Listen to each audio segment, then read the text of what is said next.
Tu as déjà fini tes devoirs? Non, ils dorment dans mon cartable et moi ici. J'ai beaucoup trop chaud. Demandons à Ordi de nous emmener faire un tour au pôle Sud. Tu es complètement folle. Tu sais bien que maman ne sera jamais d'accord. Les enfants, je sors faire des courses. Soyez bien sages. Oui! Et travaillez bien, surtout. Oui, oui, maman! Faisons vite!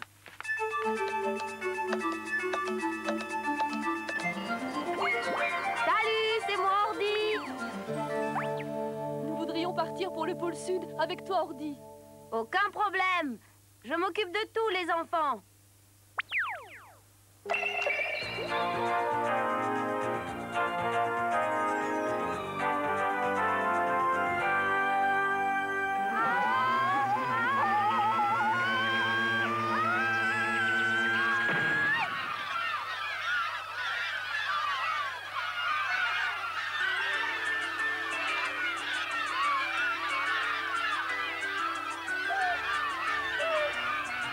Oh, bonjour! Comment tu t'appelles? Nous voici en Antarctique, au royaume des manchots. Ils sont amusants, n'est-ce pas? Qu'est-ce qu'ils sont grands, Ordi! C'est l'espèce des manchots empereurs. Oh, ils sont beaux! Les deux femelles se battent pour leur mâle et celle qui a gagné se frotte la poitrine contre celle du pingouin mâle en lançant son chant d'amour. Mais en terre Adélie, on trouve aussi des plus petits. La femelle pond 1 ou 2 œufs et c'est le mâle qui les court pendant qu'elle parcourt jusqu'à 100 km pour trouver de quoi se nourrir et nourrir ses petits.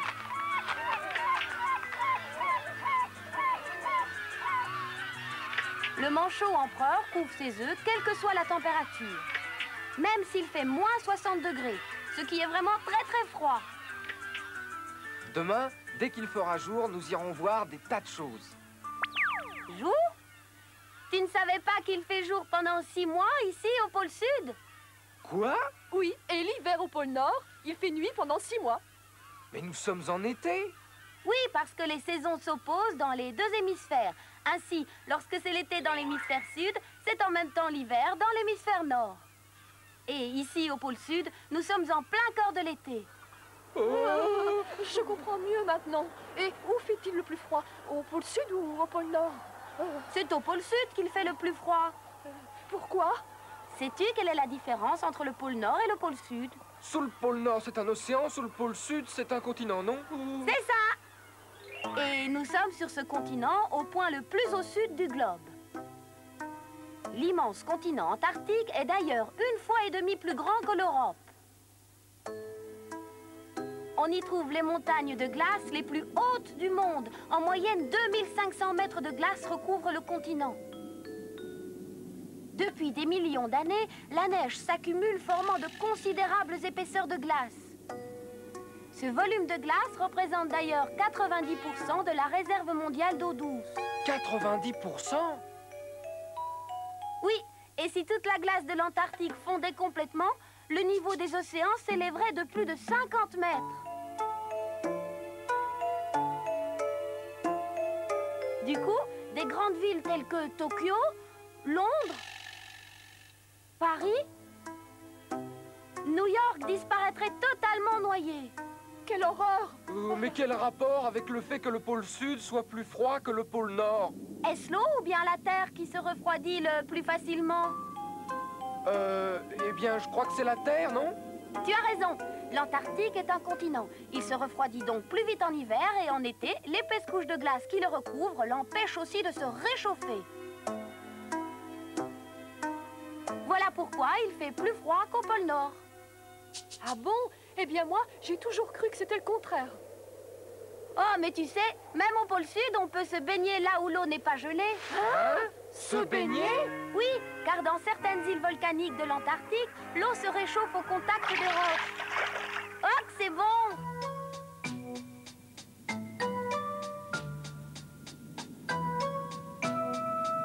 Waouh, j'ai le vertige! Nous sommes sur la célèbre barrière de Ross. C'est un immense glacier qui descend du continent antarctique et qui se jette dans l'océan Pacifique. En bordure du glacier se détachent de longs icebergs qui peuvent atteindre des dizaines de kilomètres de long.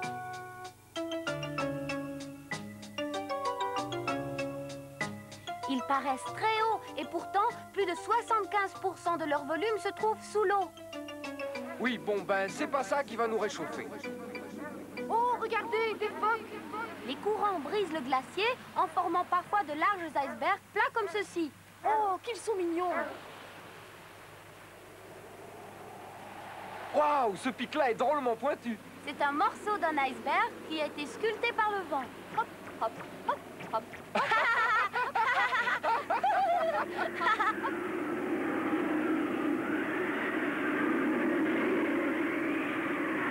C'est le blizzard! Ouh, quel vent! Oh, j'ai peur!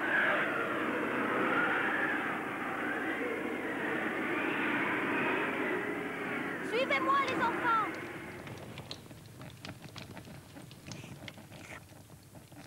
Eh bien, il fait meilleur ici. J'ai cru que j'allais finir congelée. Vous savez, c'est tout à fait normal à 50 degrés sous zéro.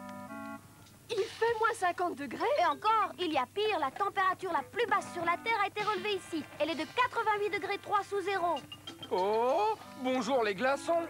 Est-ce que tu sais qui a construit ce refuge? Ce sont les membres de l'expédition conduite par l'anglais Robert Falcon Scott en 1911. Bien conservé.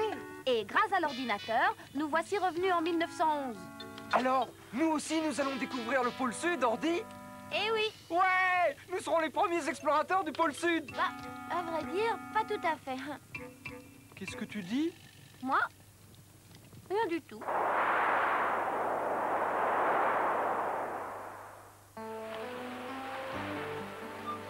Nous sommes donc le 1er novembre 1911. Depuis 4 longs mois, l'expédition de Scott attendait que le jour se lève. Aujourd'hui, c'est enfin le printemps en Antarctique.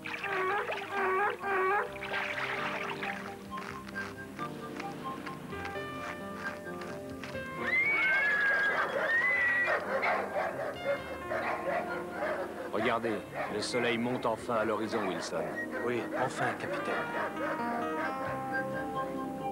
Après que l'Américain Peary ait conquis le pôle Nord le 6 avril 1909, la conquête du pôle Sud passionna le monde entier. Mais quel pays enverrait ses explorateurs en premier? L'Angleterre, qui possédait de nombreuses colonies, semblait la plus intéressée. En 1768, le navigateur James Cook entreprit 2 expéditions autour de l'Antarctique. Il atteignit ainsi la latitude de 71 degrés 10.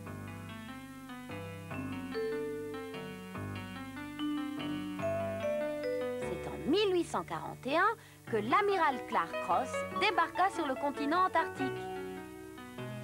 Il appela cet endroit Terre Victoria. C'est d'ailleurs à Clark Ross que l'on doit de grandes découvertes dans l'Antarctique, comme la mer qui porte son nom. Le capitaine Scott rêvait de planter un jour le drapeau anglais au pôle Sud. Il s'embarqua pour l'Antarctique dans le but d'atteindre le pôle en premier. Mais Roald Amundsen, un grand explorateur norvégien, devint son plus grand rival. 116 chiens de traîneau particulièrement bien entraînés l'accompagnèrent dans cette aventure.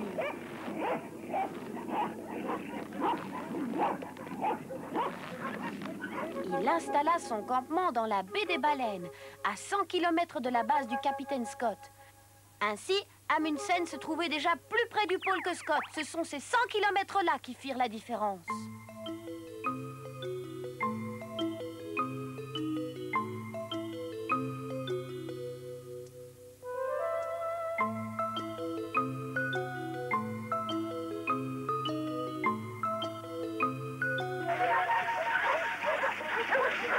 Voilà Roald Amundsen. Ya, allez, ya!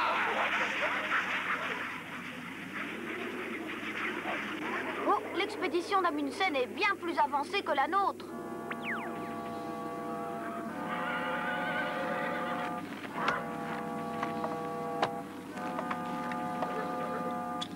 Il y a du nouveau, les enfants? Oh, vous n'en êtes que là? Y a jamais le feu ici, tu sais, Ordi. Amundsen vient juste de partir. Alors nous devons nous dépêcher si nous ne voulons pas nous faire devancer. Je préviens le capitaine Scott. Pas la peine. Hein? Nous les accompagnons, mais nous ne pouvons pas changer le cours de l'histoire, c'est comme ça. Dommage.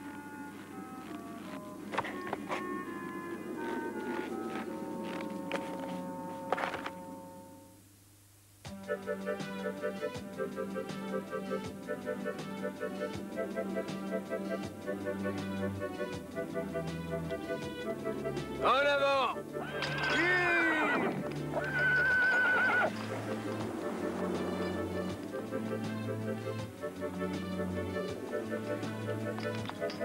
C'est encore mieux que l'expédition au pôle Nord. Évidemment, c'est beaucoup plus agréable l'été, et puis avec ce soleil, on viendra peut-être tout bronzé, chic. Vous m'avez l'air en pleine forme, les enfants. Mais attention, le voyage sera difficile. Il ne faudra pas vous plaindre. On a déjà fait le pôle Nord. Wilson avait raison, ce n'était pas gagné d'avance. Rapidement, le blizzard nous surprit.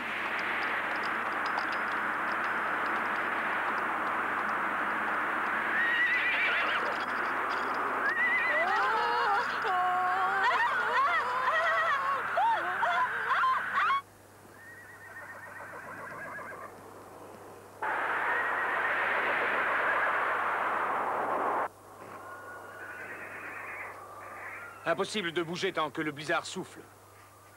Qu'est-ce qu'il y a? Tu n'as pas l'air bien. Tu voudrais bien rapidement rentrer chez toi, n'est-ce pas? Non, non. Je te fais un peu de soupe pour te réchauffer? Le blizzard affole les poneys, qu'est-ce qu'on fait?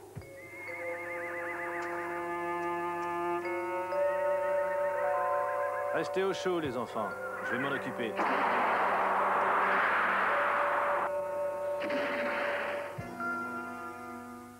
Malheureusement, il fallut abattre tous les poneys. Amundsen progressait toujours vers le pôle et dépassait déjà la latitude de 88 degrés 3 sud, en battant du même coup le record établi par Shackleton 2 ans auparavant. Hurrah! Hurrah! Hurrah! Au même moment, l'expédition de Scott était ralentie par un blizzard très violent et ils se retrouvèrent bloqués au pied d'un énorme glacier.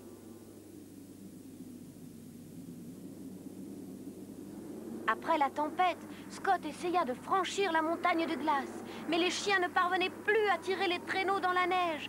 Les hommes durent les remplacer. Va falloir pousser.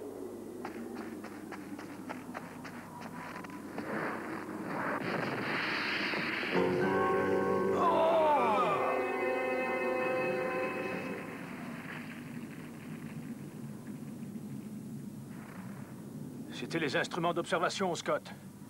Tant pis, il vaut mieux ça que l'un d'entre nous, n'est-ce pas? Oh, oui. Amundsen, qui bénéficiait de bonnes conditions climatiques, continuait sa progression.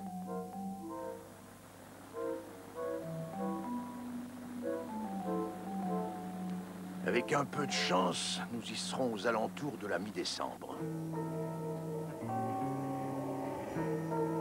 Scott n'avait toujours pas achevé l'ascension du terrible glacier quand le 14 décembre 1911, Amundsen lui criait « Victoire !» Hurrah! Hurrah! Bravo! Ça y est! Il fut donc le premier explorateur à avoir atteint le pôle sud. Il planta le drapeau norvégien, dressa une tente où il laissa une lettre à l'attention de Scott. Le pauvre Scott, ignorant qu'il avait déjà perdu la course, continuait sa marche forcée dans la tempête incessante. Il arriva finalement à proximité du pôle. « Allez, Scott, encore un petit effort !» Avec les vivres qui nous restent, nous ne pourrons nourrir que 4 personnes. C'est le moment de nous séparer. Nous le savions dès le départ, mais le temps est meilleur et nous y arriverons, Evans. Il reste 270 kilomètres. Nous sommes presque arrivés et je veux emmener tout le monde avec moi. Oui, je veux que nous atteignions le pôle sud tous ensemble. Oui, mais c'est dangereux, capitaine. Je me demande si... J'ai un peu peur pour eux. J'espère vraiment qu'ils y arriveront quand même. Il ne reste que 4 traîneaux. Le capitaine Scott voudrait partager sa victoire avec ceux qui ont peiné pour arriver jusqu'ici. Voilà pourquoi il aimerait pouvoir emmener tous ses camarades. Oui, vous avez raison, c'est de la folie de vouloir emmener tout le monde dans cette aventure. Mais laissez-moi prendre Boisvert avec nous, il est encore en forme. S'il vous plaît, il doit venir.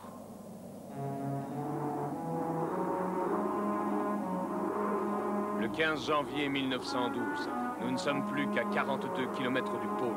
Cette fois-ci, nous approchons vraiment. Je ne crains plus qu'une seule chose, découvrir un drapeau norvégien là où je veux planter le drapeau britannique. Et jusqu'au tout dernier jour, Scott continua à tenir ainsi son journal de bord.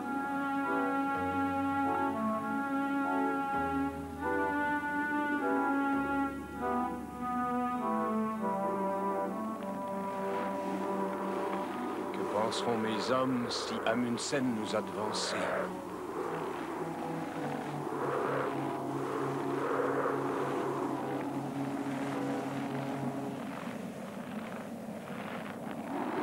Regardez, des traces de ski et de traîneaux.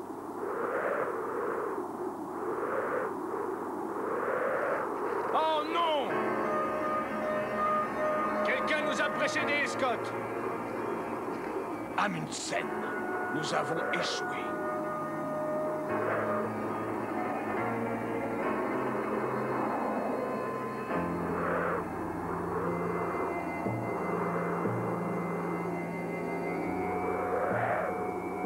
Scott avait atteint le pôle Sud le 18 janvier 1912, soit très exactement un mois après l'expédition d'Amundsen.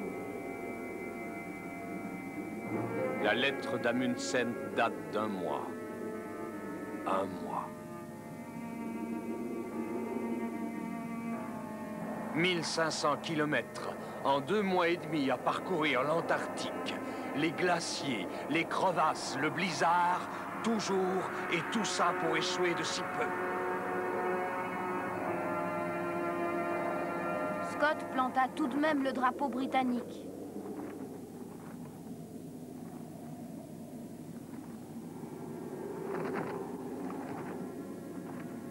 On prit aussi la photo traditionnelle, mais le cœur n'y était plus.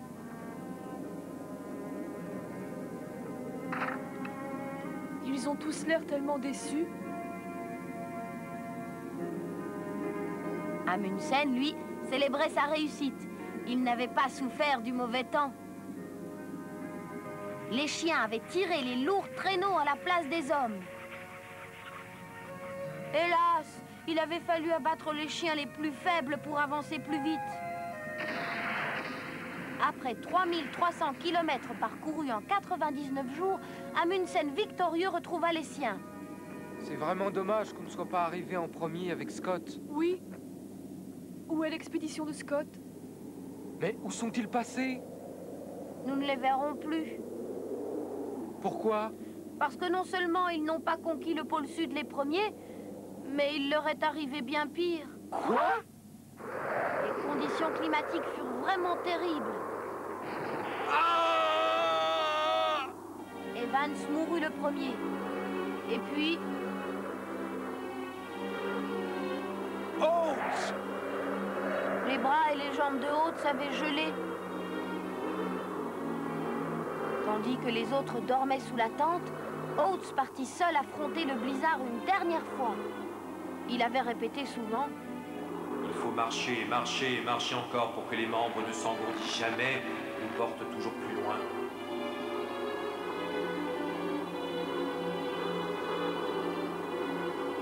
Wilson, Boisvert et moi n'étions plus que des fantômes alourdis par la douleur et la fatigue.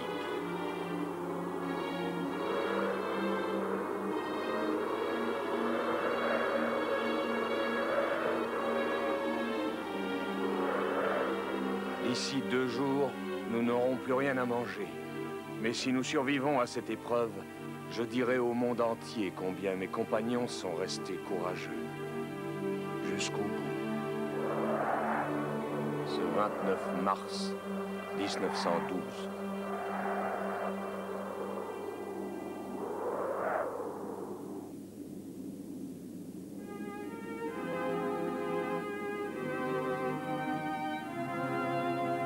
et dire que leur base de ravitaillement n'était plus qu'à 12 kilomètres.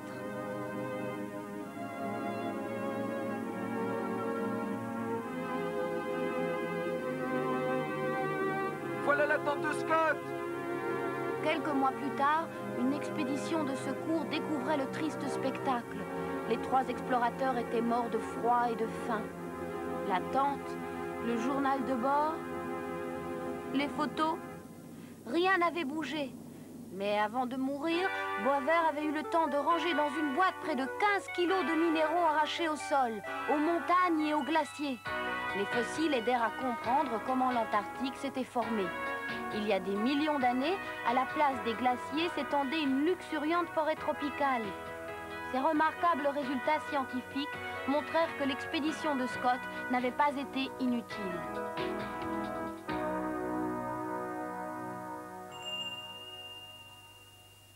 Et maintenant, que fait-on au pôle Sud, Ordi? Eh bien, les États-Unis y ont installé un centre d'observation scientifique.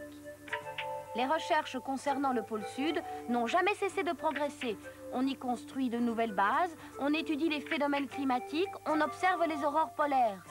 On installe des radars. Les hommes apprennent à aimer le désert blanc. Maintenant que nous avons brillamment conquis le pôle Sud et le pôle Nord, où nous emmènes-tu, Ordi? Vous ne trouvez pas qu'on a déjà assez voyagé aujourd'hui? Oh! Moi, je vais à la conquête de mon lit. À bientôt! Bonne nuit, Je Ordi! vous ai rapporté des Esquimaux. Oh non, pas encore de la glace! Pourquoi? Ah!